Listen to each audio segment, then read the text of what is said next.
sí, familia, he vuelto a caer en las garras del Apple Watch Ultra. En este caso, el de segunda generación, es decir, el nuevo Apple Watch Ultra 2 que Apple presentó en el mes de septiembre. Dirás, Javi, ¿por qué lo has comprado? Pues porque al final me gusta, siempre que hablo de un dispositivo, siempre que hablo de un equipo, hacerlo en concordancia a sensaciones, a la experiencia que yo he tenido con dicho dispositivo. Obviamente no es igual hablar del Apple Watch Ultra 2 sin haberlo probado que habiéndolo probado. Además, también le voy a dar la oportunidad, como es obvio, de que me convenza del todo para poder quedármelo. O sea que no sé si realmente se quedará conmigo o se volverá de nuevo a Apple, que es donde lo he comprado, como visteis en el vlog del día de ayer.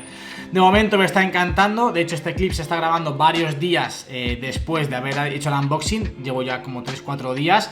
Va a venir mucho contenido que ya está grabado y que se grabará en los próximos días, y por supuesto os contaré si finalmente el Apple Watch Ultra 2 me acaba convenciendo tanto como para quedármelo e invertir la cantidad de dinero que vale, porque lo que está claro, y eso no se puede poner en duda, es que es un equipo increíble, es que tiene unas prestaciones muy buenas, pero la pregunta es: ¿será capaz de convencerme tanto como para que deje mi Apple Watch Series 7 a un lado y me merezca, me compensa, digamos de alguna manera, enamore tanto como para invertir los 899 euros que cuesta este reloj? Bueno, eso lo veremos en unas semanas, cuando tenga que decidir si quedármelo o devolverlo a Apple.